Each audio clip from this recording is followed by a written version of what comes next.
Doctores, buenas noches, ¿cómo están? ¿Me escuchan? Sí, señora. Bienvenidos a su curso de Procesal Civil Especial 1. Espero que nos podamos entender por este medio. No es lo que queríamos, como les decía en el audio, pero bueno, aquí estamos y estamos haciendo el mejor intento. Esta materia es importante, su materia anterior, que era el Civil Procesal General, por eso yo les había dejado unos documentos inicialmente en la plataforma. Ojalá hayan alcanzado a bajarlos y si no, cuando tengan la oportunidad de ingresar, por favor. Espero que los puedan bajar para que se ayuden con estos. Pero no te deja acceder a la cámara. Señores, Buenas noches. buenas noches, bienvenidos. Buenas noches. Cámara. Buenas noches, Buenas noches, profe. buenas noches. Doctora, buenas noches. Hola, ¿cómo Buenas están? noches. Buenas noches. Buenas noches, profesora. Buenas noches. Buenas noches, profesora. Buenas noches. Buenas noches, profesora. Buenas noches. Buenas noches, profe. Hola. Buenas noches. Hola, María Estela.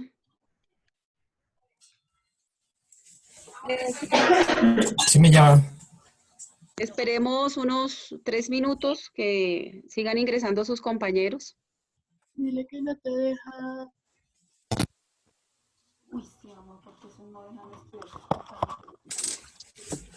Lindo el bebé, ¿de quién es? Qué lindo el bebé de quién es. Qué muy lindo el bebé, ¿de quién es? Confiese. Es mi hija Juliana. Ah, muy bien. Está muy linda su hija. Gracias, doctora. Buenas noches, doctora, ¿cómo está? Buenas noches. Habla con William Cifuentes. Mucho gusto, William. Bueno, siempre me hago adelante. William Cifuentes. Amor, Siempre se hace adelante, sí. Doctores, en el audio que les envié les decía que mañana sobre las 3 de la tarde, que yo espero que a esa hora no esté tan congestionada la plataforma, los que puedan ingresar, que tengan dudas, preguntas. Allí está habilitado un chat, voy a ampliarle la fecha para que podamos interactuar por allí en los momentos que se puedan también.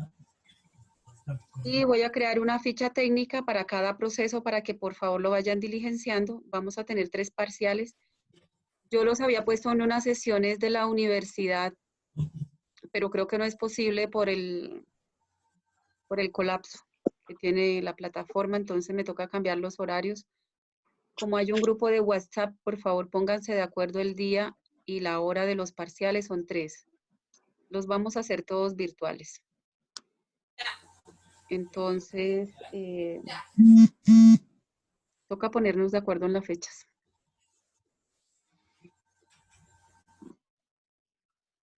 Hello. estamos aquí, Doc. Sí, doctora, sí, la escuchamos perfectamente. Bien, perfecto. Mientras vamos llegando procesando. los otros Ahora sí. alumnos, por favor, compañeros, apagar los micrófonos mientras se está escuchando, solo prenderlos cuando se Cuando van a intervenga. intervenir, sí. Pues si no, no hay forma de escuchar. Y pues ahorita tuvimos el colapso ahí con las novelas y todo lo que estaban viendo los familiares. Entonces, Sí, por favor, lejos de las telenovelas, de las radionovelas y de todo lo que implique en redes sociales. Buenas Doctores, noches, mi doctora. Buenas noches. Buenas noches. La cámara. Conmigo creo que van a tener el tiempo completo porque yo habilité el Zoom de tal manera que podamos tener más de 1 hora de clases, no los 40 minutos que permite la aplicación gratuita. Y las clases están quedando grabadas, cada una de las sesiones que vamos a tener van a quedar grabadas. Entonces allí voy a poder determinar también quiénes ingresaron, quiénes estuvieron presentes, pero también están las actividades de la plataforma. Para la sesión 2 hay un foro. Pueden participar a la hora que quieran, allí hay unas preguntas que pueden ir contestando aunque yo lo habilité para la fecha de esa sesión. Entonces, creo que está habilitado para el 26 de marzo. A partir del 26 pueden empezar a participar en el foro. En ese foro vamos a hablar sobre la resolución del contrato, que es uno de los procesos que está en el artículo 374 del Código General. Y para eso requieren leer todo lo que tiene que ver con condición resolutoria tácita, artículo 1546. Allí en unas carpeticas que dicen tareas, ahí está lo que vamos a leer para las clases, para cada sesión yo les voy dejando. Y si miran el artículo 374, allí los remite al artículo 1937 del Código Civil y 1944 del mismo código. Entonces, para que por favor se vayan adelantando. Esto es un tema que creo que ustedes no tienen conocimiento porque hasta donde veo ustedes apenas van a ver contratos civiles. ¿O me equivoco? Doctora, qué pena. Buenas noches. Buenas noches. Ay, doctora, qué pena. Lo que pasa es que no le alcancé a escuchar los códigos para anotarlos acá, para buscarlos. Artículos. Allí en la ¿Sí? plataforma hay unas carpeticas con una manito que dice tareas. Eso realmente allí lo que dejé fue una lectura, además obviamente de los recursos, lecturas y demás que están en PDF. Allí en esas carpeticas que tienen una manito, allí estoy sugiriendo lo que tienen que leer para las próximas clases. Los artículos son 374 del Código General, que sería la segunda sesión, la tercera sesión, que es la resolución de los contratos, y 1937 y 1944 del Código Civil.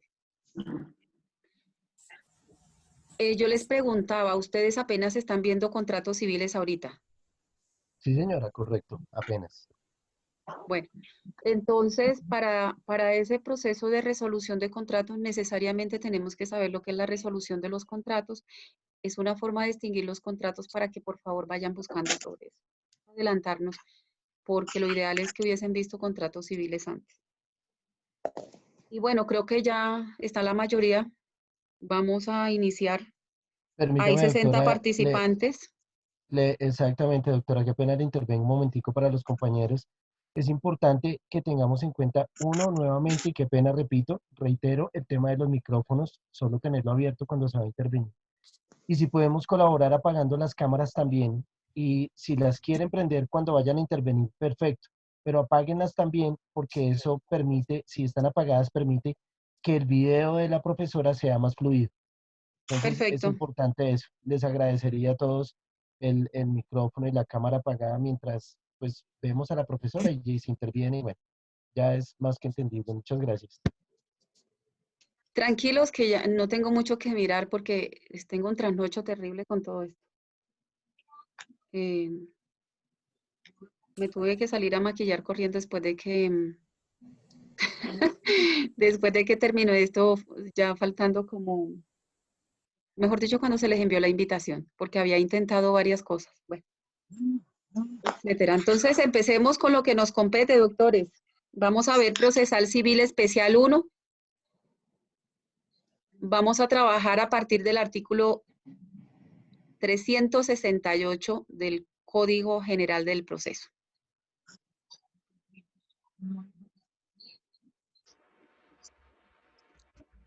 Pero antes de eso, vamos a recordar algunas cuestiones generales que ustedes deben saber de su procesal civil general y de teoría general del proceso, que fue una de las, digamos, de los cuestionarios que yo le dejé allí, como unas 3, 4 preguntitas.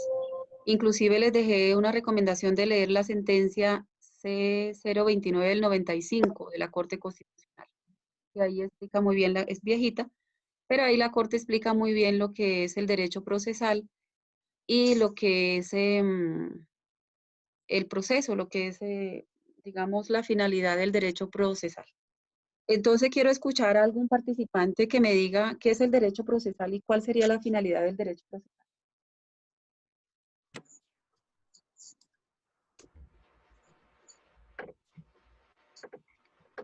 Doctora, buenas noches. Buenas noches. estuve leyendo lo del derecho procesal. Sí. Dice que el derecho procesal es la jurisdicción, es la acción y el proceso. Dice que es para desentrañar el contenido y las regulaciones o derecho jurisdiccional. Esto Sí. tiene una misión delicada a jueces y empleados en cada uno de los valores, que uno de los valores más caros del ser humano es la libertad, la vida, la honra, los bienes, los derechos y las creencias. Sí. Dice que también la lectura habla sobre el objetivo general, que es el decidente comprende el fenómeno procesal. Sí. Y esto lo divide en 4 unidades. La unidad 1 dice que la descripción del proceso como fenómeno, dice que el proceso judicial es una noción y un elemento. También dice que el proceso es una serie de actos coordinados y sucesivos que conducen a un fin y a una sentencia, y es la sentencia, que conducen a un fin y es la sentencia. Sí. También dice que hay 3 elementos, uno que es subjetivo, el otro que es objetivo y el otro que es objetivo, que es sujetos que hacen los actos. El objetivo produce el debate y hay otro objetivo que es la pretensión para hacerlo del debate. También dice que de los elementos para resolver el litigio lo hace el juez. Sí. Eso es lo que habla prácticamente el primer capítulo. También habla sobre la función, que es buscar la efectividad del derecho para que la paz y la convivencia reinen. Sí.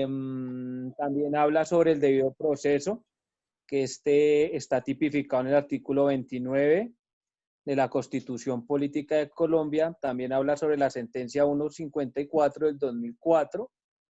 También dice que el debido proceso es un derecho constitucional que es una garantía para el ciudadano y que este debido proceso tiene tres causales, 3 cosas efectivas que son la legalidad. Sí. Hablan también de un juez natural, único autorizado y la plenitud formal. También habla que el debido proceso es la celeridad, la publicidad, la autonomía, la independencia, la gratitud y la eficiencia. La gratuidad, doctor. Gratuidad Sí, y la gratuidad. eficiencia. También habla de los artículos 228 y 229 del Código General del Proceso. Sí. Básicamente eso es lo que habla la primera unidad. Doctor, o cualquier otra persona que nos colabore, cuando hablamos de celeridad, publicidad, de economía procesal, ¿a qué nos estamos refiriendo además? Dentro del Código General, si ustedes se acuerdan de los artículos 1 al 14, hay unas premisas normativas que se refieren ¿a qué? Son los principios.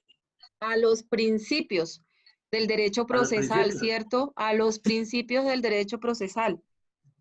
Y a estos principios acudimos en armonía, obviamente, con la ley. Y si, tal como lo dijo el doctor, artículo 228, los jueces estamos sometidos al imperio de la ley. Y a esos principios también acudimos cuando no haya una norma que regule un caso particular.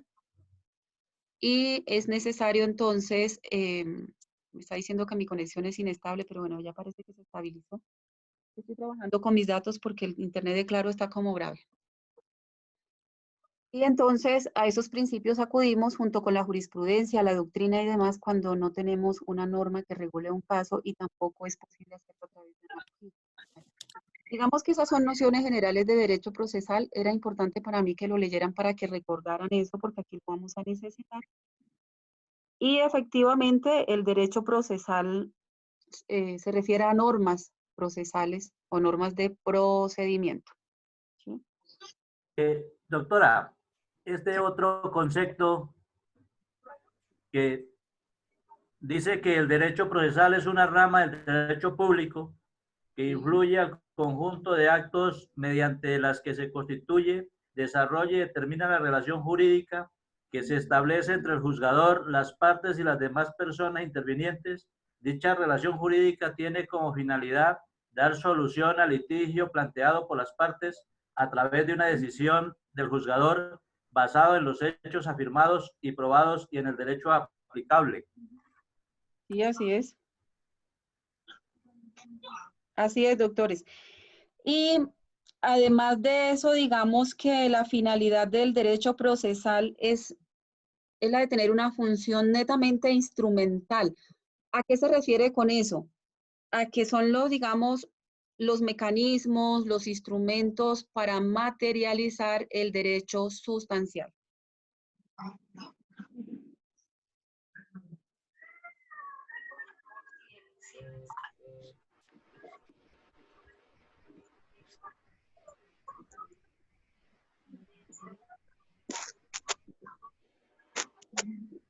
Doctora, también refiriéndonos a la lectura, sí. En la unidad 2 habla sobre algunos objetivos que es Me el olvidó que tenía reconocer que los mandar varios. evidencia a la universidad de que estamos trabajando por este método.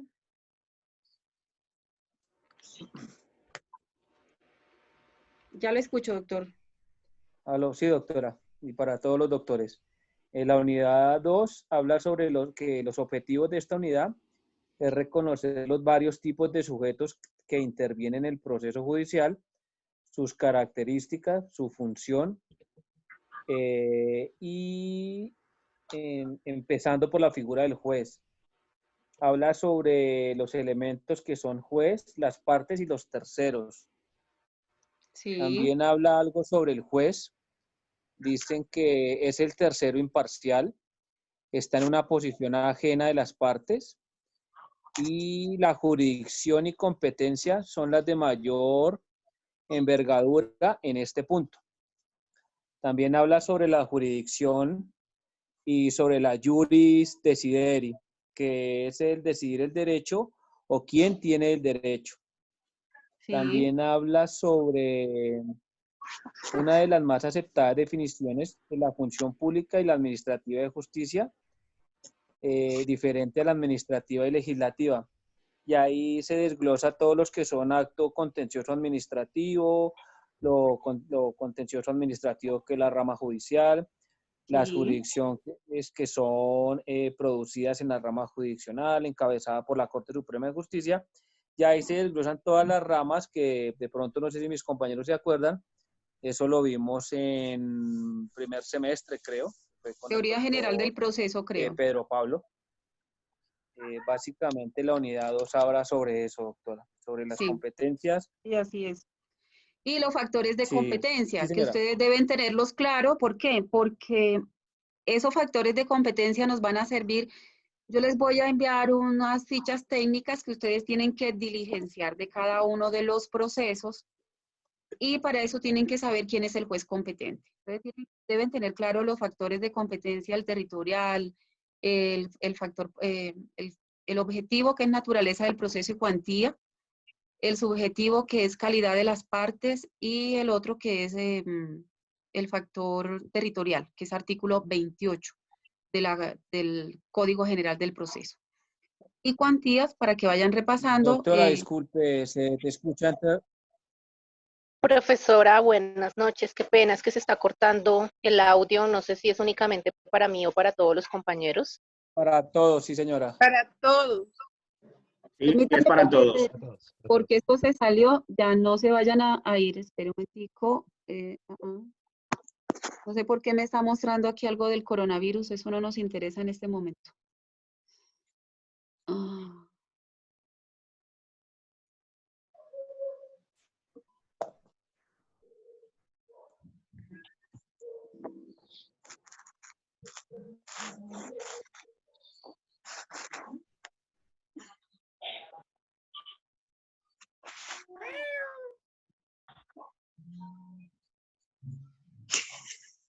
¿Quién es del gato? ¿Alguien el gatico? Luis Ernestico, ¿cómo vamos? Listo, doctores, otra vez estamos en contacto. ¿Ya se oye mejor? Sí, señora, sí, doctora. Perfecto. Listo, perfecto. Entonces les estaba diciendo que para esto debemos tener claro el tema de los factores de competencia. ¿Cuál es? El objetivo, que allí está muy bien explicado en el módulo de procesal civil general de la Escuela Judicial, que tiene que ver con naturaleza del asunto y cuantía. Y el otro que es el factor territorial, el factor subjetivo que tiene que ver con la calidad de las partes, y el otro que es el fuero de atracción o de conexidad. Entonces, para que tengamos eso claro, vayamos leyendo a la par con este módulo, porque les decía que el día de mañana o a más tardar en el transcurso de la semana les voy a dejar unas fichas técnicas. Voy a intentar enviarles, además de dejárselo en la plataforma, enviarlo a un correo el del monitor o María Estela o alguien y que lo replique. De ser posible. Para que entonces vayamos diligenciando esas fichas técnicas y para eso debemos saber quién es el juez competente en cada uno de los procesos.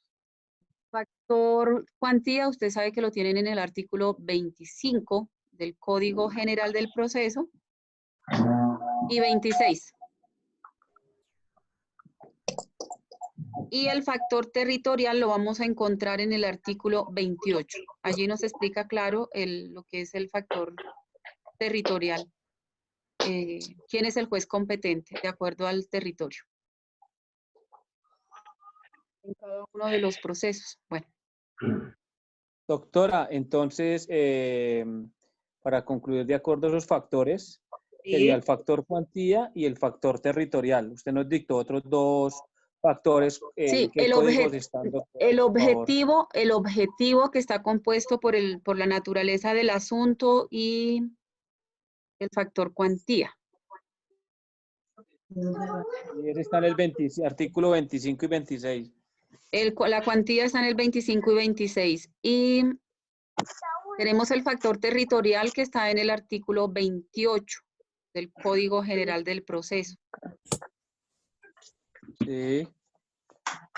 Entonces, para que, igual lo que les decía, ahí en el módulo que está allí de la Escuela Judicial de Procesal Civil General, cuando lo puedan bajar de la plataforma, allí explica muy bien todo el tema del derecho procesal civil general y allí están todos los factores de competencia muy bien explicados. Entonces, continuemos. Estábamos diciendo entonces que... Es la lectura que usted nos dio, ¿no? Sí, que les había informado que por favor fueran adelantando para que refrescaran los conocimientos que tienen sobre procesal civil general. Ah, ok, doctora, gracias. Listo. Y entonces estamos de acuerdo todos que el derecho procesal entonces, o que las normas procesales tienen una función instrumental y el derecho procesal es el que establece el procedimiento. ¿Sí? Y las reglas procedimentales para materializar ¿qué derecho, doctores?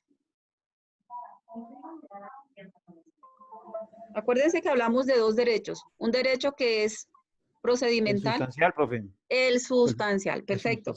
Entonces, todas esas reglas de procedimiento que ustedes vieron en procesal civil general, que van del artículo 1 al 367, son las reglas generales.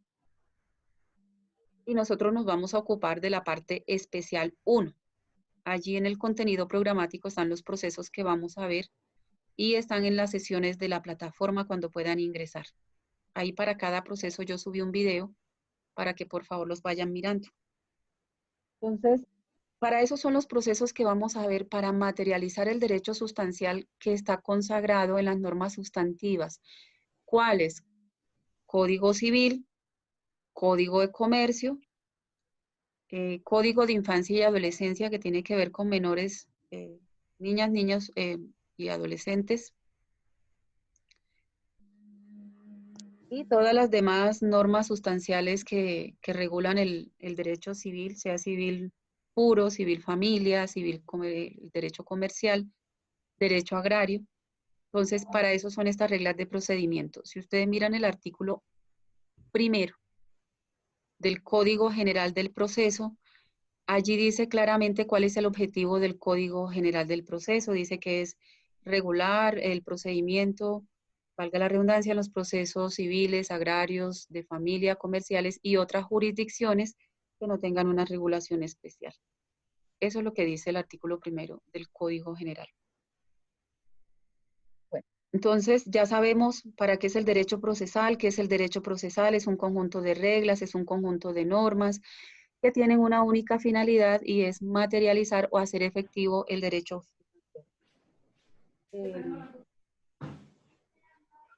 Ahora, ¿qué es un proceso, doctores? Ya que sabemos qué es el derecho sustancial, entonces, ¿qué es un proceso? Algo tan sencillo como eso que ustedes ya lo saben, pero quiero escucharlos. La idea es que en este módulo también sigamos aprendiendo a argumentar.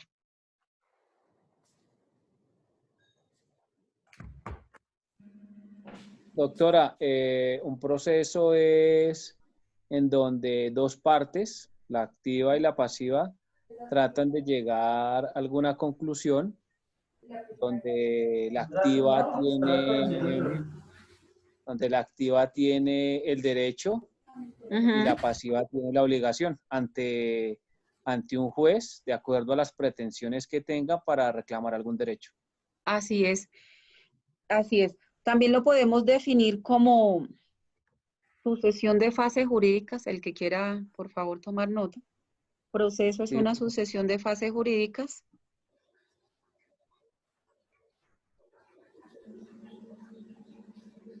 Sí. O judiciales. Sí. Encaminadas a resolver las pretensiones de los intervinientes o de las partes intervinientes.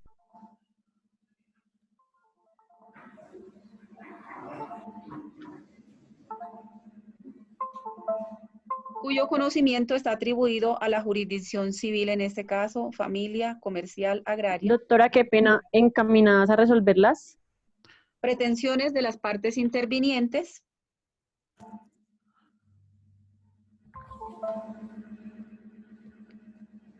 Cuyo conocimiento está atribuido o es atribuido a la jurisdicción ordinaria en su especialidad civil,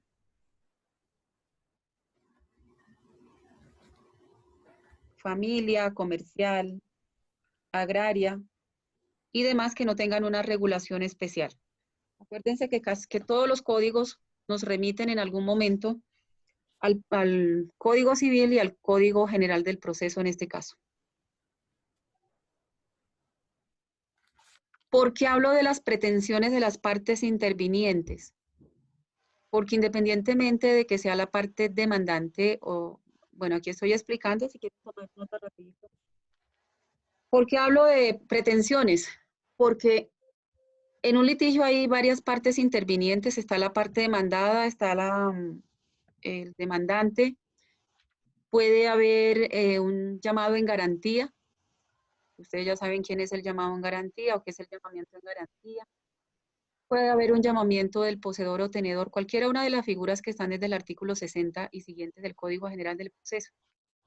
Entonces, cada uno de ellos en su posición dentro del proceso tienen una pretensión. El demandante, pues obviamente busca, ¿cierto?, que se le declare un derecho si es un proceso declarativo. Y si es un proceso ejecutivo, busca satisfacer una creencia insatisfecha, valga la redundancia, o que no ha sido cumplida por la parte demandada. Y la parte demandada a su vez tiene unas pretensiones que las hace valer a través de qué, doctores. Escucho. ¿A través de qué mecanismos hace el demandado valer? Excepciones de mérito. Excepciones de mérito, claro. Excepciones de mérito. Excepciones de mérito. ¿Sí? O a través de las excepciones previas, cuando pretende que se enderece el procedimiento porque tiene alguna irregularidad. Pero sobre todo con las excepciones de mérito, que son las que van encaminadas ¿a qué? A destruir las pretensiones del demandante. Entonces mire que cada uno de los extremos procesales tiene una pretensión dentro del proceso. aún un tercero interviniente. Digamos, una persona que interviene en la calidad de coadyuvante o que interviene en la calidad de, digamos, de un tercero que se considera poseedor y pretende que se levante una medida cautelar. Es un tercero, pero tiene una pretensión dentro de ese trámite incidental. Así su intervención se limite al incidente que promueven, de todos modos, en ese, digamos, procesito chiquito dentro del proceso principal o dentro de ese trámite accesorio que es los incidentes, ellos también tienen una pretensión. Entonces, para eso es el derecho procesal, para eso es el proceso, para eso acudimos a la jurisdicción ordinaria, que es la que nos compete en este caso. Y eso sencillamente para resolver qué controversias que se presentan entre los administrados, entre los asociados, entre las personas.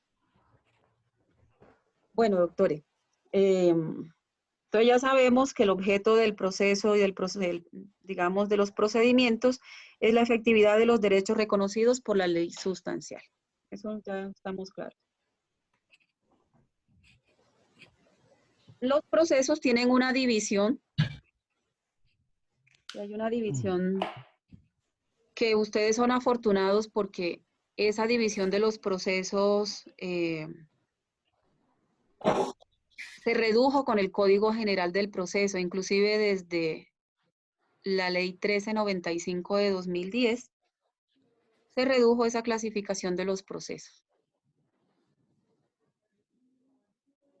¿Por qué lo digo? Porque con el Código de Procedimiento Civil existía un procedimiento ordinario y existía un procedimiento abreviado que ustedes ya no lo encuentran en el Código General del Proceso e inclusive desapareció del Código de Procedimiento Civil con la Ley 1395 de 2010, que obviamente está derogada junto con el Código. Doctora, disculpa, no se te escucha nada. Pero tengo todo el volumen, doctor. Ahí me escuchas mejor. Pero yo Aquí se escucha perfecto. Perfectamente. Yo también. Está bien. Para las porque yo también personas que estoy no... escuchando. Listo. Para las personas que no escuchan bien, si están en los celulares. A ver, doctores. Estamos escuchando, doctora, está muy bien. Perfecto. Para los que no escuchan bien, yo les recomendaría en lo posible, si están en los celulares o en tablets, utilizar audífonos. Por favor, William, no intervenir tanto. Bueno, pues sigamos, doctores. Entonces les decía que con el Código de Procedimientos Civiles existían dos procedimientos adicionales a los que encontramos en el Código General, que ya desaparecieron. ¿Por qué se los menciono? Porque todavía en algunos juzgados existen procesos ordinarios y uno que otro abreviado. Son procedimientos que ya desaparecieron, ya no existen en el Código General del Proceso, ahora hay otra clasificación y dentro de esa clasificación nueva quedaron aglutinados todos los procesos que se tramitaban por el procedimiento ordinario y por el procedimiento abreviado.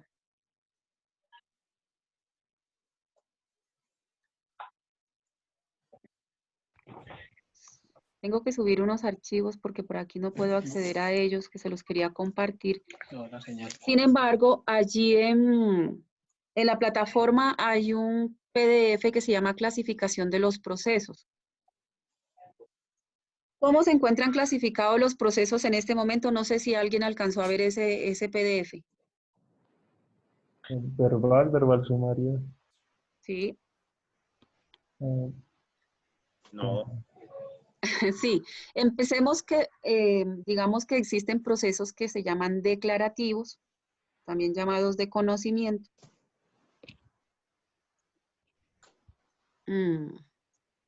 Porque los procesos declarativos o de conocimiento, Sí. están los procesos verbal y verbal sumario. Exacto.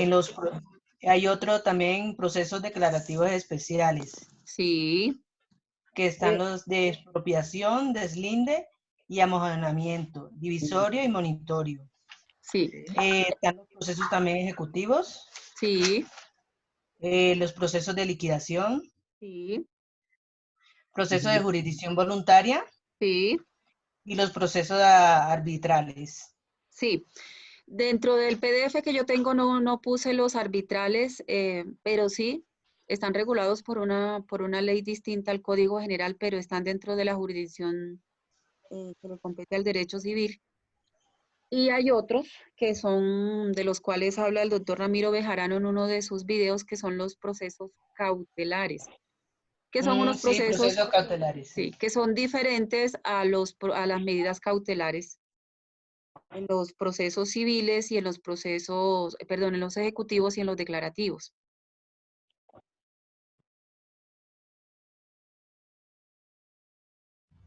Entonces, doctores, para que vayamos retomando la idea y ustedes puedan escribir, los procesos se clasifican en procesos declarativos, que allí tienen el PDF.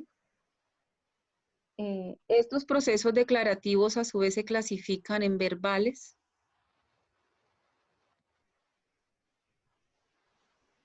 que pueden ser de mayor o menor cuantía.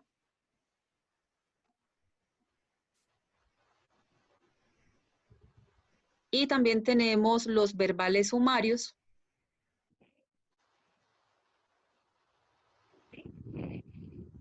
Sí, según que el so- artículo 390. Hola Maristela. Son Según todos, el sí, artículo 390. sí, 390. Además digamos, de la relación taxativa que tiene el artículo 390, que tiene una relación, digamos, explícita allí de procesos, están todos los procesos de mínima cuantía. Es decir, todo proceso declarativo de mínima cuantía se tramita por el procedimiento verbal sumario, además de toda la gama de procesos que están en el artículo 390. Inclusive si miramos el proceso ejecutivo, que es uno de los procesos que vamos a ver, digamos, ya avanzado el módulo, en los procesos ejecutivos hay una mistura que trae el Código General y es que una vez que vence el término de traslado de las excepciones, cuando hay excepciones, pasan inmediatamente a las audiencias que están establecidas para los procesos verbales.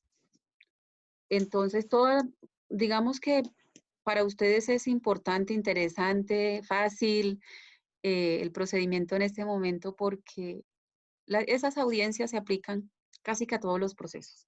Digamos que el código, por eso se dice que el Código General unificó los procedimientos. Antes no, cuando yo estudié había ordinarios, abreviados, verbales, verbales sumarios y todos los demás que ustedes ya conocen. Ustedes son afortunados. Así se clasifican, digamos, los procesos.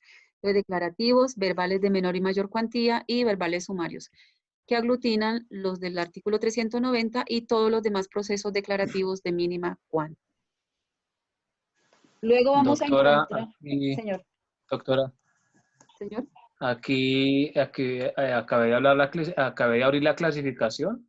Pues el cuadro está muy bien, no sé si algunos compañeros ya lo pudieron abrir. También habla que la jurisdicción voluntaria está en el artículo 577 del Código General del Proceso. Sí. Y Allí hay habla un también sobre listado. la clasificación, sí. ¿Sí? Aló. Sí, doctor, lo escucho. O lo escuchamos. Aquí habla gracias, el artículo 577, que habla sobre la clasificación de los procesos civiles, que estos también son declarativos especiales. Hablan de una expropiación, un divisorio, deslinde y amojonamiento y monitorio. Ya le había dicho el notario. Sí, ya lo había dicho. Entonces, ¿por qué estoy desglosándole las clases de esa manera? Para que lo tengamos más claro y para que ustedes, pues, dada la modalidad que estamos practicando en este momento, que es hasta interesante el asunto. Entonces puedan ir, digamos, yendo a la par conmigo y puedan entender mejor. Profe, ¿podrías repetir la clasificación? Porque... Sí, entonces allí en el PDF está muy claro, allí lo único que falta son los cautelares y los arbitrales. Pero repito, los declarativos se dividen a su vez o se clasifican a su vez en verbales de menor y mayor cuantía y verbales sumarios. Sí. Y también tenemos unos declarativos especiales que, como lo decía su compañera, que ahí están también establecidos en el flujograma o en el diagrama que les envié. Son 4, que son el proceso de expropiación, que está en el artículo 399, el proceso de deslinde y amojonamiento, el proceso divisorio y el proceso monitorio, que es un proceso nuevo que introduce el Código General del Proceso. Antes del Código General, que es la Ley 1564 de 2012, en Colombia no existía el proceso monitorio, para nada. Y luego tenemos los procesos de jurisdicción voluntaria. Me ayuda. Tenemos los procesos de jurisdicción voluntaria, que están en el artículo 577 del Código General. Allí hay un listado también taxativo de todos los procesos que se les aplica el procedimiento de jurisdicción voluntaria. Tenemos los procesos ejecutivos, que van desde el 422 del Código General y siguientes. Tenemos los procesos de liquidación, que tienen que ver con las sucesiones, que está desde el artículo 473, 487, están precisamente las reglas del proceso de sucesión. Está la liquidación de las sociedades conyugales, 523, y está la liquidación de la sociedad patrimonial de hecho y de las sociedades comerciales, que es todo lo que tiene que ver con la ley de insolvencia. Y los arbitrales de que habla el doctor Ramiro Bejarano y los de medidas o los cautelares, que repito, son diferentes a las medidas cautelares que establece el Código General del Proceso para los procesos ejecutivos, en los artículos 593 y 599, y para los procesos declarativos en el artículo 590. Digamos que son procesos que se inician con la única finalidad de ordenar una medida cautelar, y eso más que todo se da es en temas de propiedad intelectual. Todo lo que tiene que ver con derechos de autor, propiedad industrial y demás.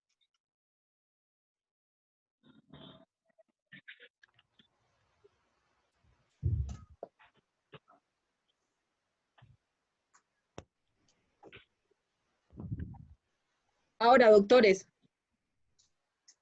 ¿para qué son los procesos o qué es un proceso declarativo? ¿Quién averiguó qué es un proceso declarativo? ¿Por qué se le llama declarativo de conocimiento? Para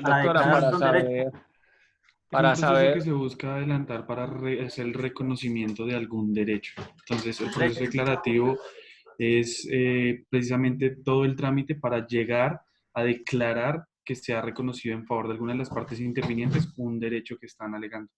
Así es. El proceso declarativo, mire, doctores, en pocas palabras, es el que busca o tiene como finalidad que a través de una sentencia judicial se declare cuál de las partes en el proceso tiene ese derecho que es incierto o tiene el derecho sobre la cosa litigiosa, porque no solamente son derechos, sino cosas. También puede ser una cosa que esté en disputa o derechos que estén en disputa. Entonces, cuando hay derechos inciertos, que no, es decir, no se tiene la certeza a quién le corresponde el derecho, si al demandante o al demandado, entonces acudimos a los procesos declarativos, para que sea el juez entonces, para que a través de sentencia judicial decida quién tiene la razón, a quién le corresponde ese derecho en disputa o en controversia. Obviamente eso necesita de otros elementos, no de solamente la demanda y la contestación, sino de algo fundamental que son las pruebas. Sí, porque la sentencia del juez, los que leyeron los presupuestos que debe tener el juez para proferir sentencia de mérito entre esas las partes, la capacidad de las partes, que son los sujetos procesales, también están el régimen probatorio, las pruebas. Si no le llevamos al juez la prueba que lo convenza de que tenemos el derecho, pues obviamente se lo va a dar a la contraparte.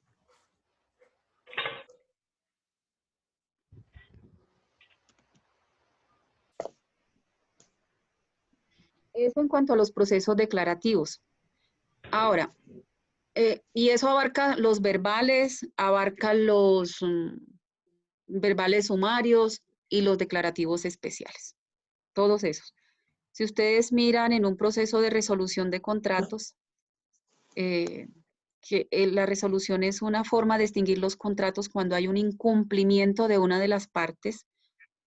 Entonces la parte cumplida, la que ha sido cumplida en el contrato o dice la norma o que se ha allanado a cumplir, es decir, que ha intentado por todos los medios cumplir, que es el que está legitimado para demandar, entonces busca que el juez declare el incumplimiento y resuelva el contrato, es decir, declare la terminación y las restituciones mutuas a que haya lugar. Lo mismo pasa con un proceso de pertenencia, que lo vamos a ver acá, lo vamos a desglosar, que busca, ¿cuál es la finalidad de un proceso de pertenencia? Sencillo, que el juez declare que una persona que es poseedora tiene derecho a que se le adjudique la propiedad de ese bien que es ajeno. Entonces mire que por eso se llaman declarativos, porque hay un derecho en incertidumbre, es incierto, como lo dijo Maristela. Ahora, los procesos de jurisdicción voluntaria son procesos que no hay contienda, no hay controversia, ahí ni siquiera hablamos de partes en sentido estricto, sino de interesados.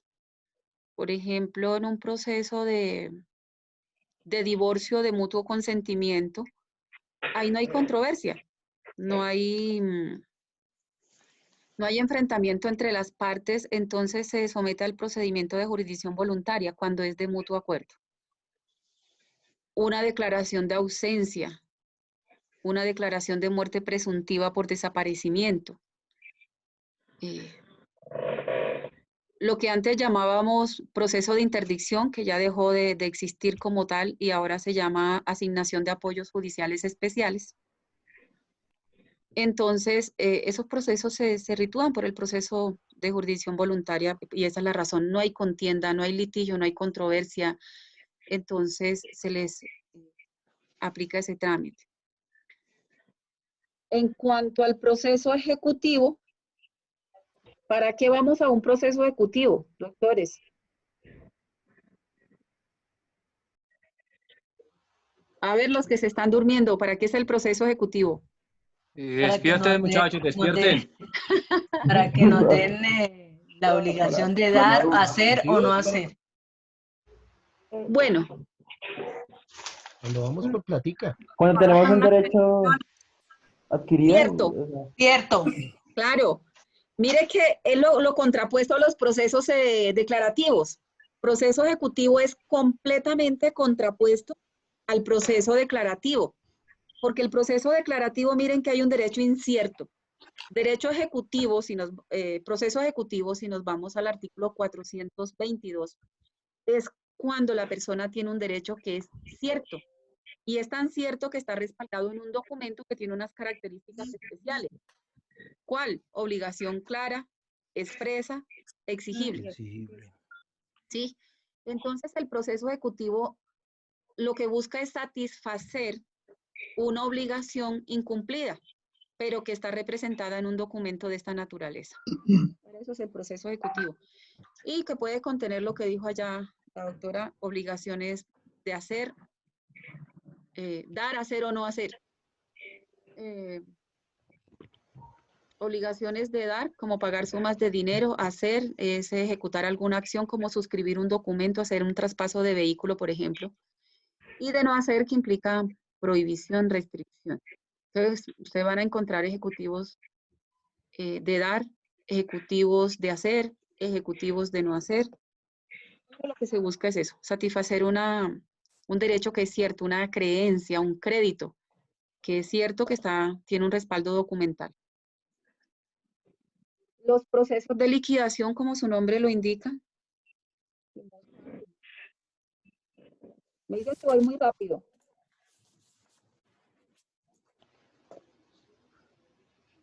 Para finiquitar un estado o una relación patrimonial.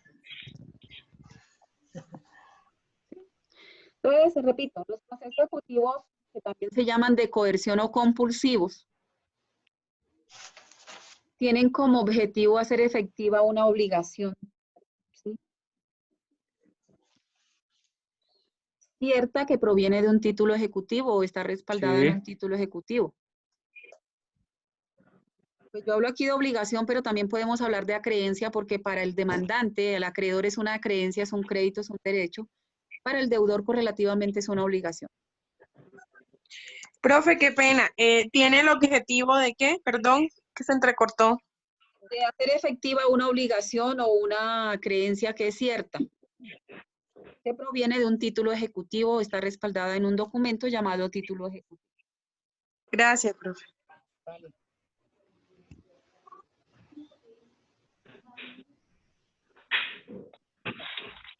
Y les repito, ¿por qué se diferencian los ejecutivos de los declarativos? Los declarativos, bueno, el ejecutivo procura, ¿cierto?, la realización de un derecho cierto o de una pretensión insatisfecha, pero que es cierta. El declarativo busca el conocimiento y la resolución de una pretensión que es discutida, que es incierta. Por eso hay una discusión en la mayoría de los procesos declarativos, hay una discusión álgida entre las partes Profe, generalmente. qué pena, se cortó un poquito y sonó ya muy rápido, entonces no alcancé a tomar lo que dijiste. ¿Qué necesitas que te repita, doctora? Las diferencias entre el declarativo y el ejecutivo. Bueno, ya lo había dicho antes, pero digamos, vuelvo y repito, el ejecutivo busca la realización o la satisfacción de una pretensión insatisfecha, pero que es cierta, tiene un respaldo documental. Y el declarativo busca el conocimiento y la resolución sobre una pretensión que es discutida o que es incierta. Hay una discusión allí entre las dos partes.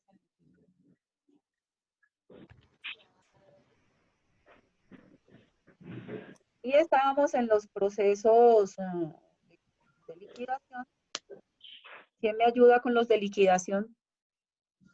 ¿Para qué son? Disolver Para sociedades. finiquitar en un estado una relación patrimonial. Claro. Se llaman de liquidación porque generalmente van tendientes a liquidar el patrimonio, ¿cierto? En el caso de la sucesión, ¿por qué se le llama de liquidación? Porque lo que hace es liquidar, repartir el patrimonio del causante. La liquidación de la sociedad conyugal, ¿qué hace? Lo mismo. Previa disolución de la sociedad conyugal entre los esposos, entonces se liquida, se reparte el patrimonio adquirido en esa sociedad conyugal. Lo mismo sucede con la sociedad patrimonial de hecho. Es decir, todos los bienes que adquieren los compañeros permanentes.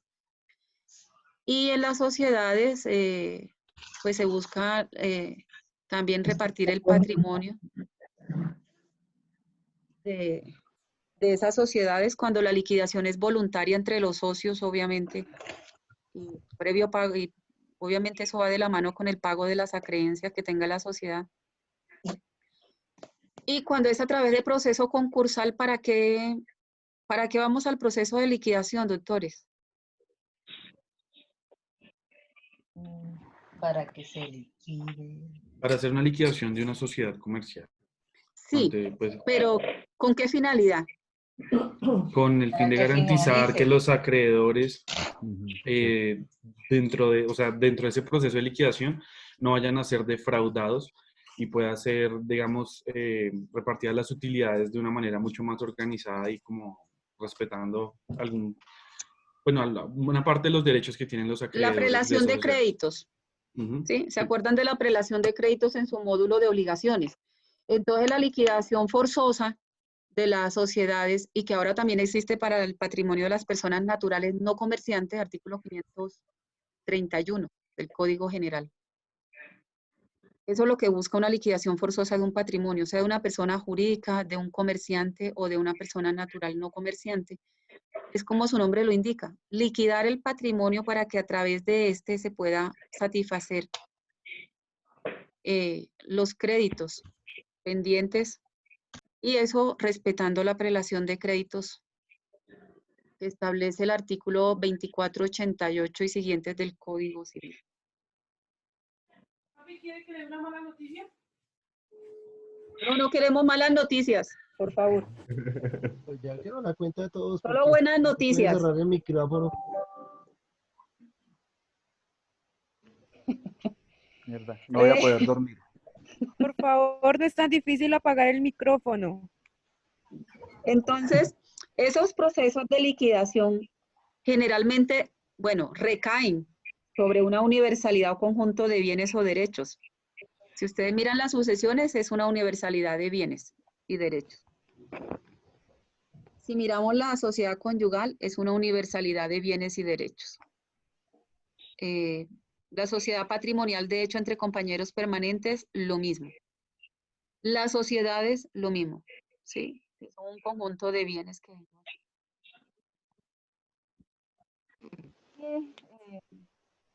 lo que buscan es eso, ¿no? Liquidar el patrimonio de manera voluntaria, otras de manera forzosa y en el caso de la sucesión por causa de muerte. Luego tenemos el proceso arbitral del que habla el doctor Ramiro Bejarano en su video. Acuérdense que el proceso arbitral generalmente se da a través de una cláusula compromisoria o compromiso que establecen las partes en los contratos. ¿Esto con qué finalidad? Pueden en un contrato establecer una cláusula compromisoria o compromiso. Sencillo, doctores. Las partes simplemente... Doctora, ¿eso está en el Código del Trabajo? O sea, en el artículo 22, ¿no? No, eso es para temas laborales, doctor. Estamos hablando de procesos arbitrales en temas de procesos civiles, ¿sí? Comerciales y demás, todo lo que tenga que ver con derechos. Gracias, doctor. Es una cláusula que se especifica o se incluye dentro del contrato. Sí, son cláusulas accesorias, ¿sí? O accidentales de los contratos. Es decir, las partes las agregan porque así lo deciden. Entonces, ¿para qué es eso? Simplemente las partes ahí estipulan o establecen que toda controversia que surja con ocasión de ese contrato va a ser conocido o resuelto por un tribunal de arbitramiento o por un árbitro. Entonces, lo que hacen es como privar al juez ordinario de conocer de ese proceso. Entonces, las partes cuando surge una controversia en un contrato, van allá y solicitan la conformación del tribunal de arbitramiento o la designación de árbitros, que esa asignación de árbitros es de competencia de los jueces civiles de circuito, para que sean esos árbitros o ese tribunal de arbitramiento el que resuelva ese conflicto que se origina en ese contrato. Eso no implica que no podamos o que no se pueda someter el proceso a conocimiento del juez ordinario, del juez civil. Claro que lo pueden hacer, ¿sí? La parte que decida demandar puede hacerlo ante el juez civil, pero se ve abocado a que el demandado alegue la excepción previa de cláusula compromisoria o de compromiso, que ustedes deben conocerla por el artículo 100 del Código General. Entonces, cuando el demandado alega esa excepción, cuando hay esa cláusula en un contrato, el juez civil, ¿qué tiene que hacer? Declararse incompetente y terminar la actuación para que las partes acudan entonces ante los árbitros o el tribunal de arbitramiento. Para eso esos son los procesos arbitrales, o para eso son, para que sean los árbitros o el tribunal de arbitramiento. Entre otras cosas, puede ser nacional o puede ser internacional el tribunal de arbitramiento, dependiendo de cómo lo estipulen en el contrato.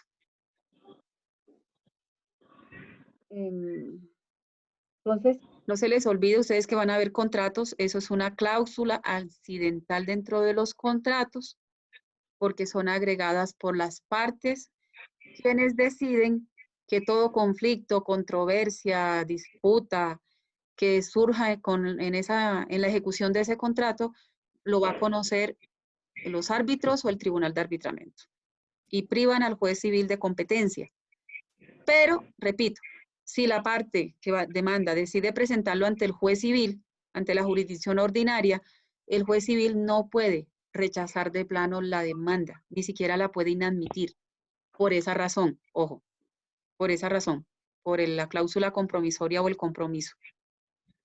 El juez admite la demanda y es el demandado quien durante el traslado de la demanda para contestar en ese término, es el que va a alegar entonces la excepción previa de compromiso o cláusula compromisoria.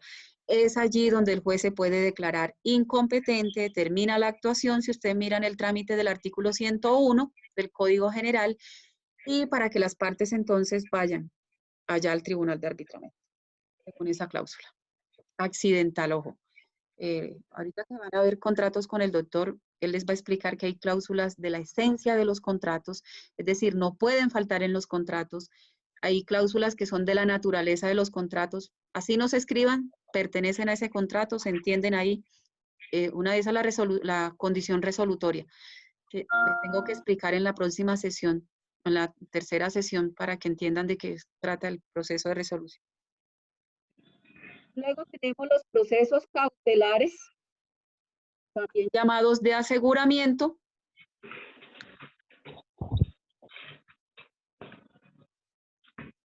Y tienen por finalidad impedir que el derecho cuyo reconocimiento se busca o el incumplimiento que se persigue que se declare pierda eficacia. Entonces, para eso se inicia ese proceso cautelar, que repito, doctores, es distinto a las medidas cautelares que pedimos con la demanda ejecutiva y que pedimos con la demanda declarativa.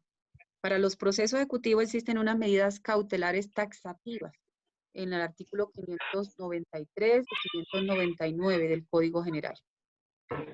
Y para los declarativos vamos a encontrar las medidas cautelares en el artículo 590 del Código General del Proceso. Ahí están las medidas cautelares para cada uno. Este proceso cautelar es un proceso que se inicia, que es independiente, que es un proceso que, por decirlo de alguna manera, es principal, no es accesorio de otro proceso, como sí sucede con las medidas cautelares en los ejecutivos y en los declarativos, que son accesorias a la demanda principal. ¿Vamos claros hasta aquí, doctores? Escucho. Doctora, doctora, una pregunta. Doctor. ¿Me escucha? Sí, perfectamente. Gracias, doctora. Le habla Rodrigo Hernán Marín.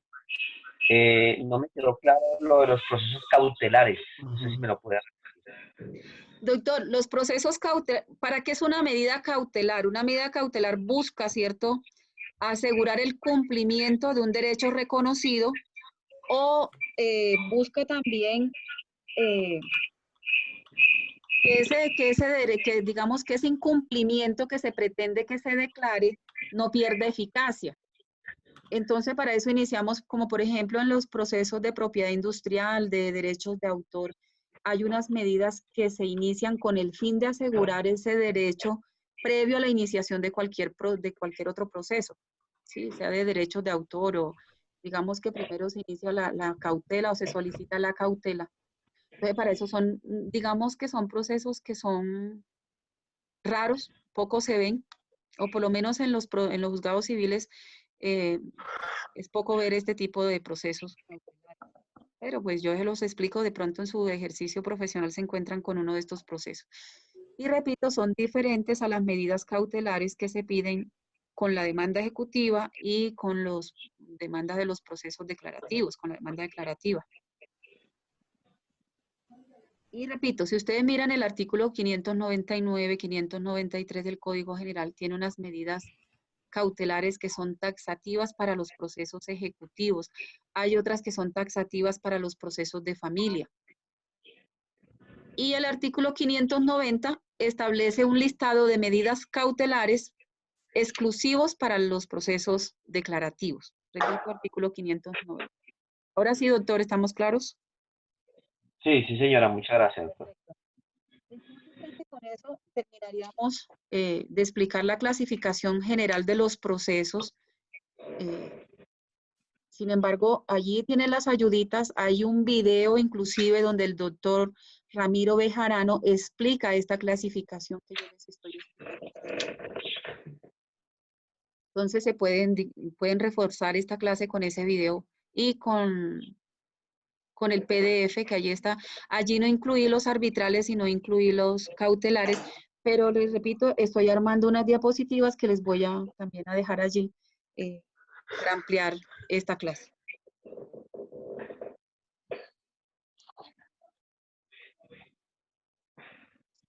Pues yo había dejado para la próxima sesión las audiencias, pero como yo sí pude, yo sí pude organizarme para que la clase se cumpliera a cabalidad, entonces podemos seguir con el tema de no mentiras, no vamos a seguir con las audiencias, sino con el artículo 368, reglas generales de los procesos declarativos.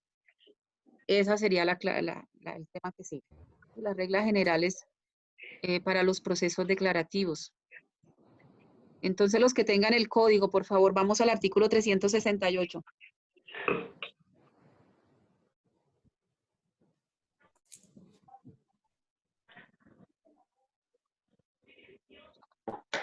Artículo 368 del Código General del Proceso, doctora. Sí, señor, claro. Allí iniciamos la parte especial. Sí, allí inicia la parte especial, porque la parte general va del artículo 1 al artículo 367. Allí dentro de los documentos que le dejé hay una estructura del Código General para el que la quiera estudiar, para el que la quiera leer, para conocer. ¿Qué es lo que dice el artículo 368? Dice, asuntos sometidos al trámite de proceso verbal. Se sujetará al trámite establecido en este capítulo todo asunto contencioso que no esté sometido a un trámite especial. Sí. Y ahí ajá.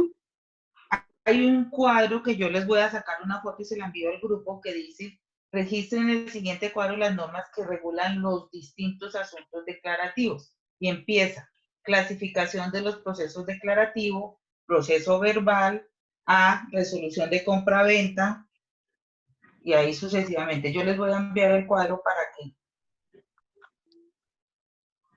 Gracias, María Estela. Te agradezco la intervención y la ayuda también que nos vas a dar con ese cuadro. Sí, efectivamente. Miren, doctores, si ustedes tienen la oportunidad de irse al proceso, al Código de Procedimiento Civil ya derogado, pero ahí en la página del Congreso se consigue y le dan clic en vigencia anterior donde empieza la parte especial. Esa misma definición que tenemos aquí para proceso verbal es la misma definición que había ya para el proceso ordinario. Pero como todos los convirtieron en verbales, entonces trasladaron y adecuaron ese concepto a los procesos verbales. Establecido en este capítulo a todo asunto contencioso que no esté sometido a un trámite especial. ¿Qué significa? Que hay procesos que tienen un trámite especial al que no le vamos a aplicar las reglas que vamos a ver en un momento. Entonces, por ejemplo, un proceso de expropiación, por eso se llama declarativo especial. Proceso de expropiación tiene unas reglas especiales, particulares y exclusivas para el proceso de expropiación. Lo mismo que sucede con el monitorio, con el proceso divisorio y con el proceso de deslinde y amojonamiento. ¿Sí? Y lo mismo sucede con los procesos de liquidación que tienen su propia regulación, los de jurisdicción voluntaria, que también tienen su propio trámite. Entonces, los procesos verbales son, digamos, una regla general para todo asunto, para todo proceso que no tenga un trámite y una regulación especial dentro del mismo código. Y tiene, digamos, ¿por qué llamamos reglas generales? Vámonos al 369. Y aquí estamos hablando solamente, doctores, de verbales de menor y mayor cuantía. ¿Sí? Y ya después explicamos los verbales sumarios. Estamos hablando de verbales de menor y mayor cuantía. Entonces, artículo 369, señor Carlos Pérez, si tiene el código, por favor, lo escucho. Traslado de la demanda. Sí, traslado de la demanda declarativa de los verbales de menor y mayor cuantía.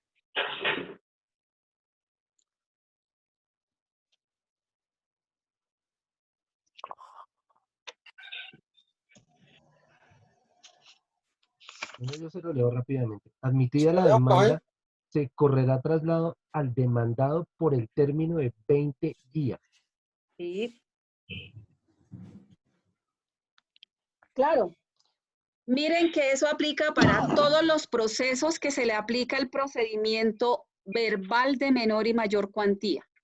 Entonces, el término de traslado de la demanda al demandado es de 20 días. ¿Cuándo empieza a correr ese término de traslado, doctores? En el momento en que es admitida la demanda. Notifica el demandado. No, cuando notifica Cuando al se demandado. notifica al demandado, empieza a correr el término al día siguiente. Hoy se notifica personalmente al demandado, mañana le empieza a correr el término. ¿Sí? Para que conteste, son 20 días que son hábiles. Hoy le llegó el aviso, mañana a las 5 de la tarde le empieza a correr el término para que conteste la demanda. Y así sucesivamente, todos los términos judiciales empiezan a correr al día siguiente, salvo lo que tenga que ver con audiencias y diligencias. Bueno, lo que se notifique en audiencia y diligencia queda en firme allí mismo si no se recurre. Salvo que se conceda ahí un término que el juez diga, bueno, hay una medida de saneamiento, no se corrió un traslado, por ejemplo, de la objeción del juramento estimatorio, lo voy a correr en audiencia, entonces el traslado, como son 5 días, empezarían a correr al día siguiente, pero digamos que son casos excepcionales que se dan en las audiencias. De resto, todos los términos empiezan a correr al día siguiente. Entonces, y cuentan doctora, buenas noches, ¿cuenta los fines de semana también? No, solamente... No, doctora, los términos en procesos en días son hábiles y en meses y años son calendario.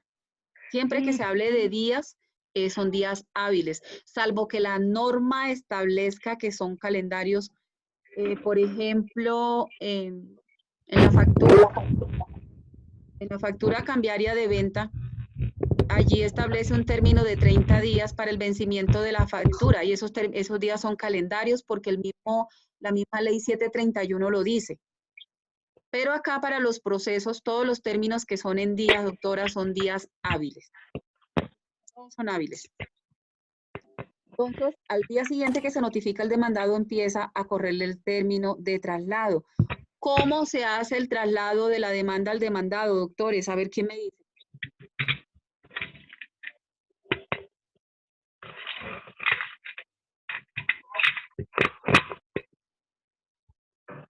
La pregunta nuevamente, doctora, qué pena.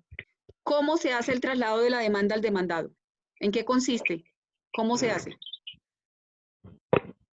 Tiene que notificarlo, doctora. Bueno, sí, ese es el acto de notificación. Y entonces ahora, ¿cómo se surte el traslado de la demanda para que él pueda contestar? ¿Por medio de un auto que se notifica en estado? No. Vayámonos al artículo 91 del Código General rapidito. 91. Traslado de la demanda. En el auto admisorio de la demanda o del mandamiento ejecutivo se ordenará su traslado al demandado, salvo disposición en contrario. Sí. El traslado será mediante la entrega en medio físico o como mensaje de datos, de copia de la demanda y de sus anexos al demandado, o a su representante o apoderado, sí, o al curador. Cuando la notificación del auto admisorio de la demanda o del mandamiento de pago se surta por conducta concluyente o por aviso o mediante comisionado, el demandado podrá solicitar en la Secretaría que se le suministre la reproducción de la demanda y de sus anexos dentro de los 3 días siguientes vencidos, los cuales comenzará a correr el término de ejecutoria y de traslado de la demanda. Bueno, ¿eso qué implica, doctores? A ver, ¿cuántos días tendría el demandado cuando se notifica entonces por aviso y por conducta concluyente? De acuerdo a la... 3 días. 5 días. Tendría 3 días más los 20 días para contestar. 23 días. Claro, claro. Tiene los 3 días, tiene los 3 días para ir a pedir las copias de traslado de la demanda al juzgado, porque acuérdense que con el aviso judicial solamente se envía una copia simple del auto admisorio o del mandamiento ejecutivo. Entonces, ¿qué pasa? El demandado tiene que ir al juzgado de manera personal o a través de su apoderado judicial a pedir las copias. Obviamente que esos 3 días le empiezan a correr a partir de que recibe el aviso judicial día siguiente, ¿no? Y vencidos los 3 días, entonces le empiezan a correr los 20 días para que conteste la demanda. ¿Qué puede hacer en esos 20 días el demandado? Tiene 3 opciones. Solicitar prueba, ¿no? Sí, pero digamos de manera más integral. Sí. Proponer excepciones. Claro, puede defenderse, Las excepciones puede pagar, defenderse. puede allanarse. Exacto. Digamos que lo primero es que puede guardar silencio. Puede guardar silencio. Claro, hay algunos demandados que guardan silencio. Se quedan callados. Allanarse. Puede allanarse, parcial o totalmente. ¿Qué más? Y contestar la demanda. ¿Cierto? Son las 3 posiciones que puede asumir el demandado. Pero pilas con eso de que vayan a ustedes allá a buscar los doctores para contratar sus servicios y ustedes no contesten la demanda y queden callados. Porque eso genera una grave consecuencia para el demandado. ¿Cuál? Estoy permitiendo la demanda. Se acepta la demanda. Todo lo que diga el Acepta las demandado. pretensiones, no. Ellos aceptan las pretensiones del Vayamos demandado. al artículo 97 rapidito, doctores. 97. Dice, o contestación falta de deficiente de la demanda. contestación o contestación deficiente de la demanda. La falta de contestación de la demanda o de pronunciamiento expreso sobre los hechos y pretensiones de ella a las afirmaciones o negaciones contrarias a la realidad harán presumir ciertos los hechos susceptibles de confesión contenidos en la demanda, salvo que la ley le atribuya otro efecto. La falta del juramento estimatorio impedirá que sea considerada la respectiva reclamación del demandado, salvo que concrete la estimación juramentada dentro de los 5 días siguientes a la notificación del requerimiento que para tal efecto le haga el juez. Doctores, aquí no estamos para recomendar la lavada de la loza. Pilas. Después los quiero ver en el parcial, ¿no? Es que alguien por aquí estaba diciéndole a otro compañero que le recomienda la lavadita a la loza. Bueno. No, claro, doctora, pero es que no cierren los micrófonos, se escucha la loza, se escuchan niños, se escucha todo. Estamos en clase, doctora. Sí, si está en la cocina toca. viendo la clase, pues que haga cuenta que está en el Y compañeros, salón, claro, tienen que buscar. Gracias. Sí, o cierran los micrófonos o buscan por favor un sitio silencioso. Yo, por ejemplo, estoy encerrada en mi habitación, lejos de la mascota, de mi hijo, etc. Entonces, miren, doctores, ¿qué sucede cuando una persona no contesta la demanda? Ahí lo dice el artículo 97 muy clarito. Claro, se presumen ciertas hechos de la demanda que son susceptibles de confesión, entonces hay que tener mucho cuidado con eso. O pasa lo mismo con la contestación deficiente. ¿Cuándo estamos frente a una contestación deficiente? Cuando no hay un pronunciamiento expreso frente a los hechos de la demanda. Entonces, hay que tener cuidado cuando vamos a contestar una demanda, doctores, porque si son 20 hechos, sobre cada uno de ellos tienen que pronunciarse. Es cierto porque, y explicar por qué. No es cierto porque, por ejemplo, no es cierto. Mi defendido jamás suscribió esa letra de cambio y la tacharé de falso más adelante en las excepciones, por ejemplo, como trámite incidental. Lo pondrá tacha de falsedad, incidente tacha de falsedad. Es cierto, pero aclaro que, ¿sí? O no me consta, no es un hecho, es una apreciación de la parte demandante. Entonces, hay que pronunciarse expresamente de los hechos de la demanda. Esto es una, digamos, unos tickets son de procesal civil general, pero que yo me veo obligada aquí a recalcárselos porque vamos a aprender cada uno de los procesos y no solamente van a actuar como parte demandante, en algunas ocasiones van a estar dentro defendiendo al demandado. Entonces es importante que sepan esto. Hay que pronunciarse sobre los hechos de la demanda uno por uno, doctores. Frente a las pretensiones sí pueden decir, me opongo a todas las pretensiones de la demanda. Ya, una sola cosa, ¿sí? Pero frente a los hechos, de acuerdo al artículo 97, hay que hacer un pronunciamiento expreso en la contestación de la demanda. Porque si no, eso es una sanción procesal que se tienen por cierto los hechos susceptibles de confesión. Profe. Lo que pueden hacer ustedes, ¿no? Repítame a alguien, por favor. Señor. Profe, y aparte de la sanción procesal que tenga el demandado, me parece que el abogado que no conteste la demanda también tiene una sanción disciplinaria. Sí, digamos que la parte, por favor, están pidiendo que apaguen los micrófonos. Les agradezco. Cuando vayan a intervenir lo prenden. Gracias. Sí, pero entonces digamos que el juez no le compete. Si bien los funcionarios judiciales estamos obligados a compulsar copias en algunas situaciones, no en todas. En este caso le correspondería al demandado ir a interponer la correspondiente queja disciplinaria.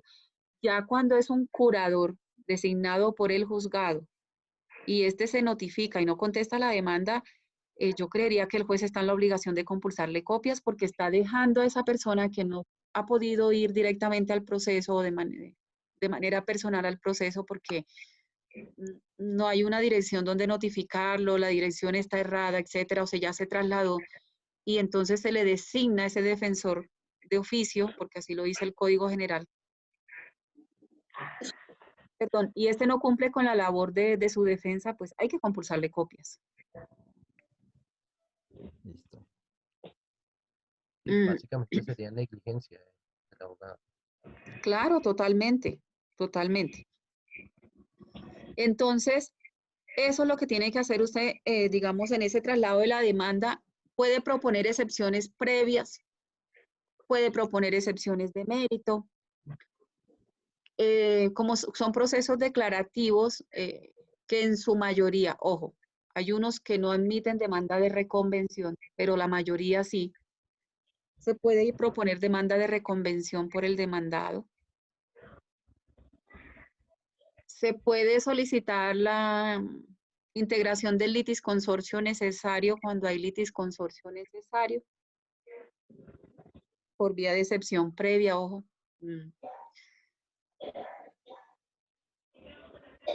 Se puede llamar en garantía, que ustedes ya saben cuándo se hace el llamamiento en garantía.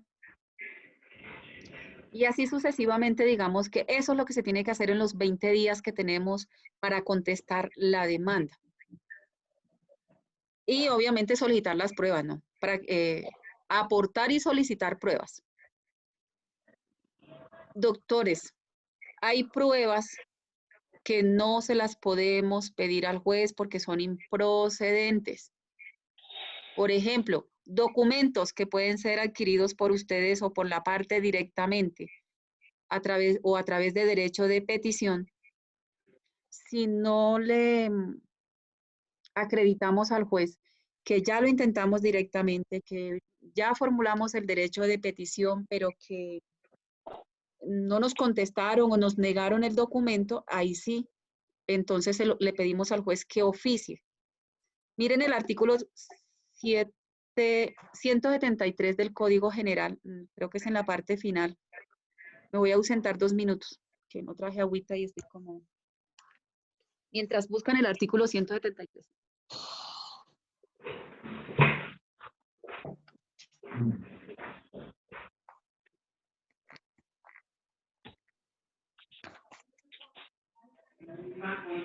Chilito.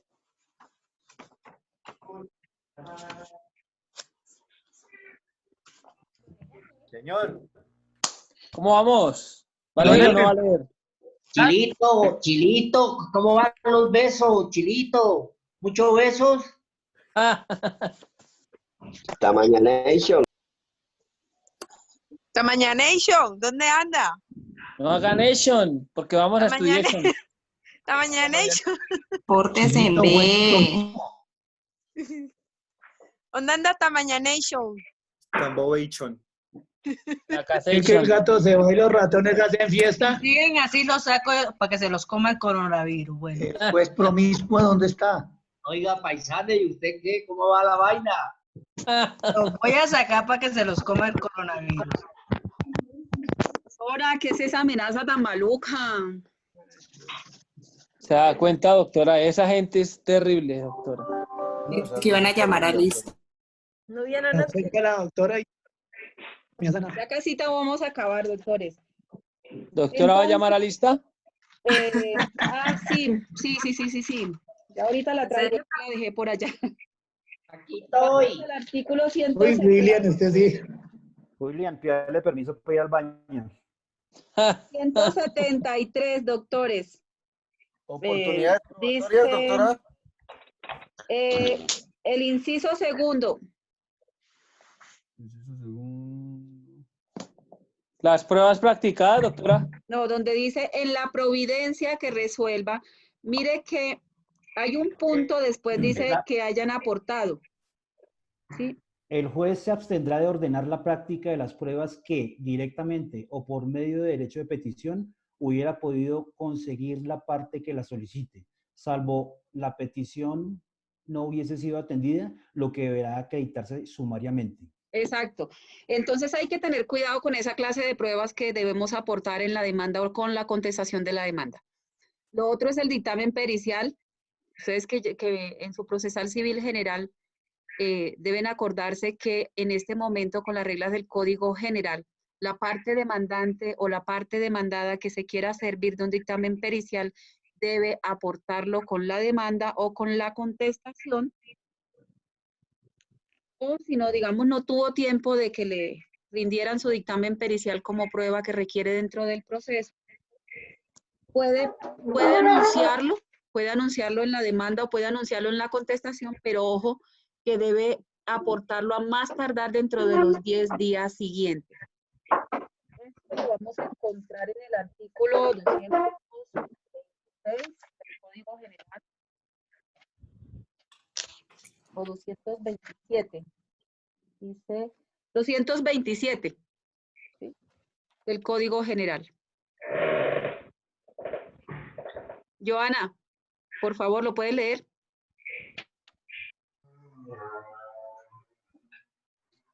No está. ¿No está? Ya se salió. Profesora Joana Castro o Joana, ¿cuál Joana? Qué pena. Creo que es Castro la que vi en pantalla. Hágale. ¿Qué artículo es, doctor? Castro, por favor, 227. Sí, 227. Dictamen aportado. Sí. Artículo 227. ¿Sí? Ya, Sí. permítame un segundo.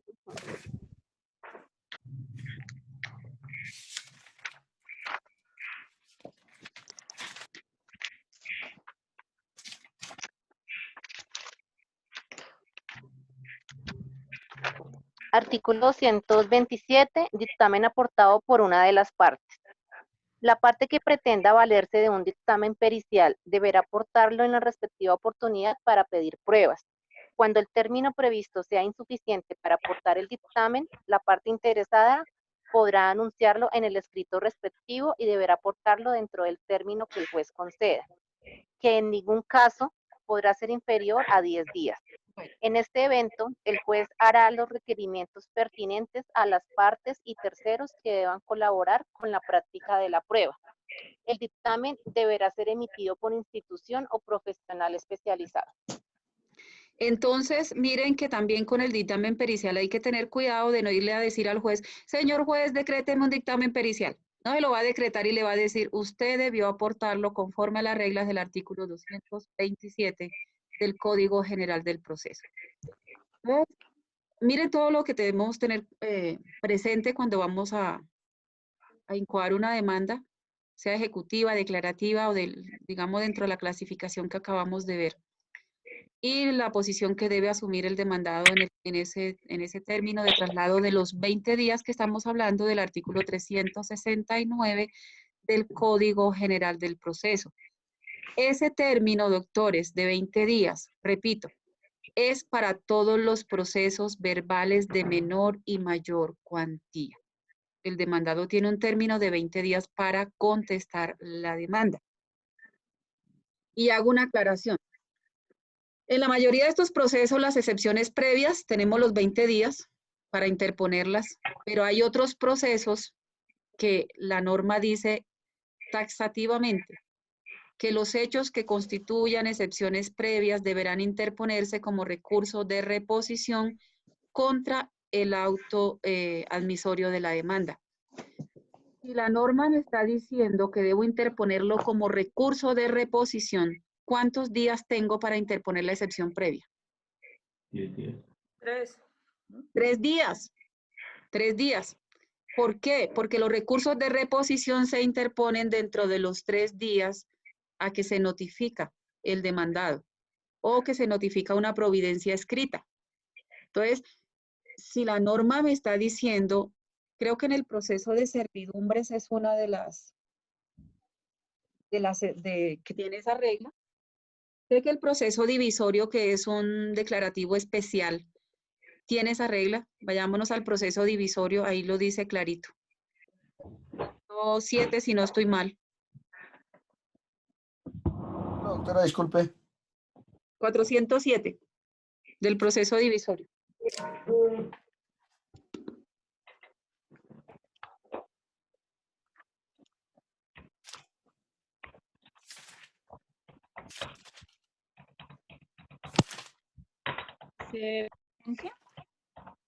¿La procedencia?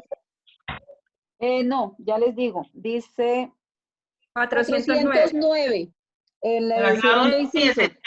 Segundo inciso.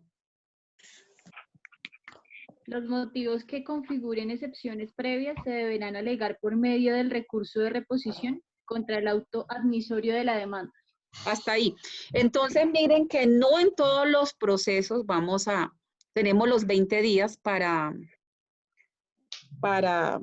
proponer las excepciones previas. Creo que el de servidumbre, si no estoy mal, espere, miremos el 376.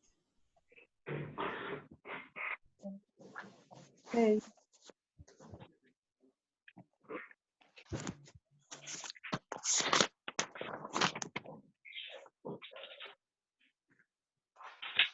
¿Servidumbre, doctora?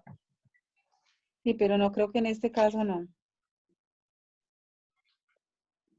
No, en el de servidumbres no, pero sí sé que en el de deslinde y amojonamiento sí determina. Y lo mismo en los verbales sumarios.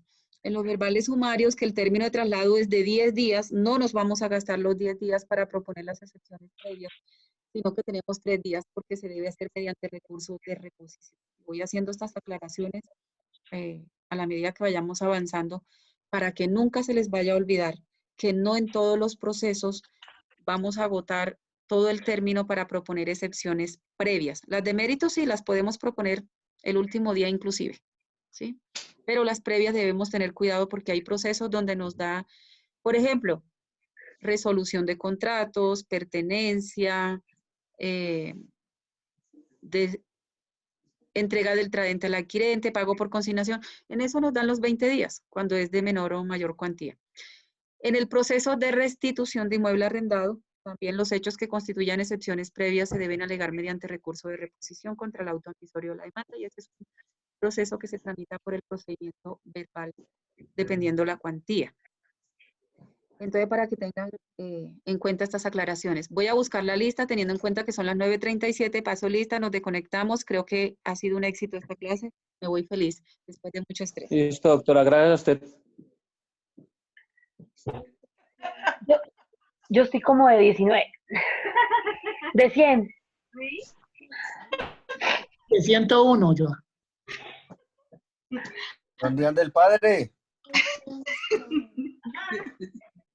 ¿El sacerdote? Sí. Ay, pues más chica, si era cierto. Hola, Mari. Hola. Oiga, ¿cuándo comienza la cuarentena? De verdad. La cuarentena, yo estoy en cuarentena desde hace una semana. Pues mi chica, yo no me gasté el mercado ni siquiera. ¿En la casa con el esposo? Yo me gasté todo. Estoy recogida. Los irresponsables son los que piensan que comienza mañana. Por eso, comienza mañana y yo me gasté. A la medianoche de hoy. Sí, señora, comenzó desde la semana pasada, que es A ver, doctores, Acero Hernández, José Javier. ¿Sí está o no? Acero Hernández. Parece que no, doctora. Ay, este fero no sirvió. Qué pesar. Ah, sí sirvió. Acosta Aprieto Cristian. Digo, Acosta Aprieto. Acosta Aprieto Cristian. Cristian Mauricio. Ya. ¿No está? ¿Cómo le coloco aquí? Alfonso Ramírez. Angie. El listado no es de nosotros. Siento que no, a mí me enviaron un listado que no es, perdón, doctores. La universidad me envió un listado que no es. Ay, qué horror. Bueno, Diga que presente. El doctor Ponce le da la lista. Señor Doctor monitor, Ponce, por lo favor, dejo por ahora, encargado. doctor Ponce. Señor monitor, lo dejo encargado de elaborar la lista y por favor enviármela al correo. Muy bien, doctora. Yo le hago llegar la lista. Por favor, le agradezco infinitamente. Hágale, doctor Ponce. Hay un correo que creó Maristela para los efectos del curso. Yo se los envío, señor. Lo envié. Sí. La hojita. Maristela, por favor, lo envías al grupo el correo para que allí nos haga llegar el señor Ponce el listado del curso. Sí, se llama Procesal Civil, donde les llegó la invitación. Procesal Civil Especial 1, 4A. gmail.com. ¿Me lo puede enviar por el correo, por el WhatsApp, doctora? Sí, se puede, Mari. Sí, vale. Gracias. Entonces, a ese, por favor, me envía el listado. Qué vergüenza con ustedes. Yo no sé ese cuarto a cuál será porque, no sé, allí me lo enviaron como cuarto A nocturno de la universitaria. Doctores, muchísimas gracias.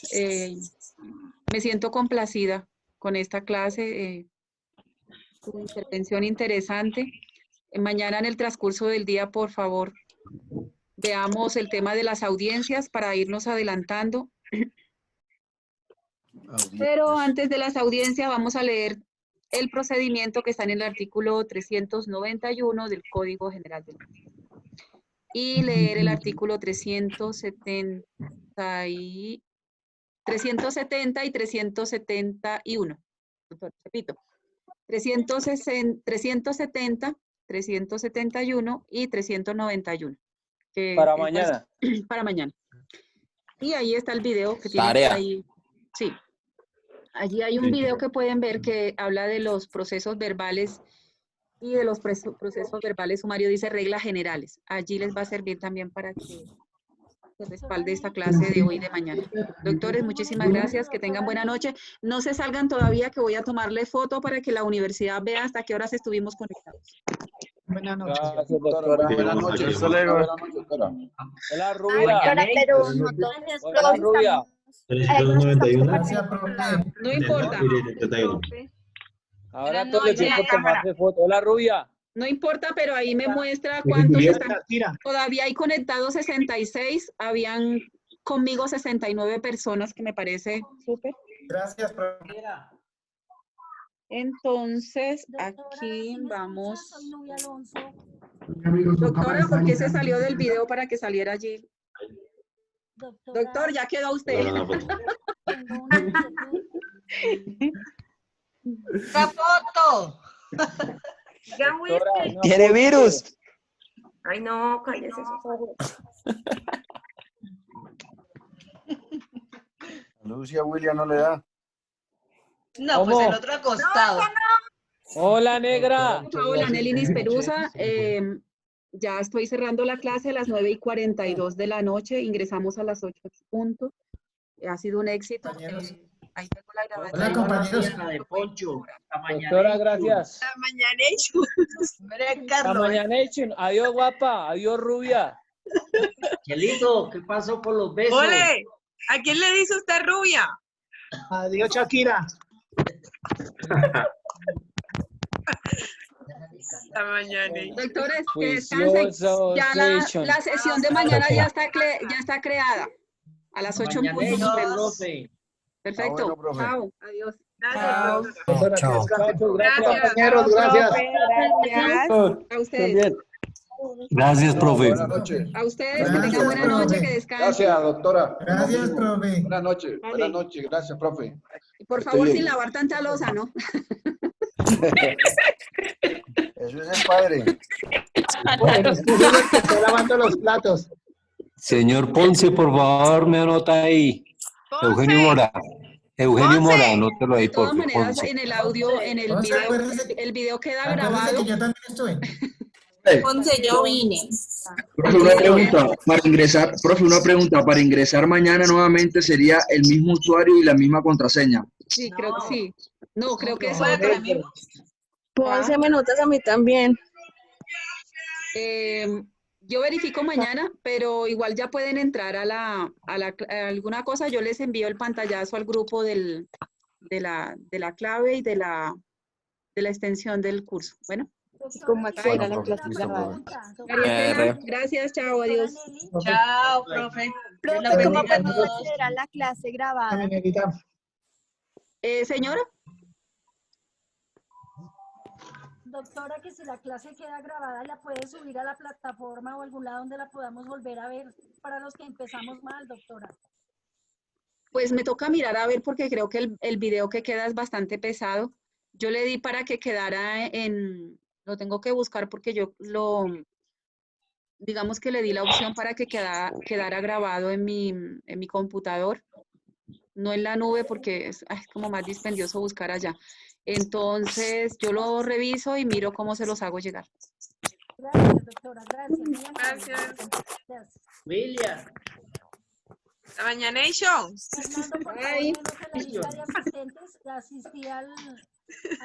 Por favor, para mañana cafecito, ¿no? Con galletitas, para que no nos dé sueño. Dari, por no peinarte te pusiste eso en la cabeza, ¿no? Por no peinarte te pusiste eso en la cabeza. No, yo hoy todos los días. Se lo está alisando. Yo estoy trabajando. Doctores, hasta luego. La mañanation. Como ya no es clase, sí les dio por molestar, ¿no? No le faltaba a Sí, usted total. joder la vida. Ese llamado. ¿Dónde está la caleña? Aquí estoy. Serios, compañeros. Aquí estoy. Aquí estoy. Doctor, ¿cómo va a ser para la lista? Turbante, negra. Yo estoy Ahí con sí tu nos manta. están durmiendo, ¿no? Como ya se acabó la clase, sí nos están durmiendo. Me siento en recocha. Aquí estoy, aquí Oiga. me quedo. Doctor Ponce, ¿fue? La mañanation. Hasta luego, ¿Qué dijeron de la cuídense, chao. lista? Bueno. Entonces se va a Ah, dormir.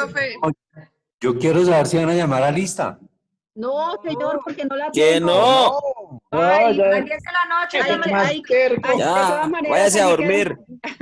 De todas Gracias, maneras, a la allí casa. queda grabado Bueno. quién ingresó y quién no. Hasta luego. Bueno, yo sí me voy a dormir porque yo mañana hay que trabajar. Por Gracias. favor.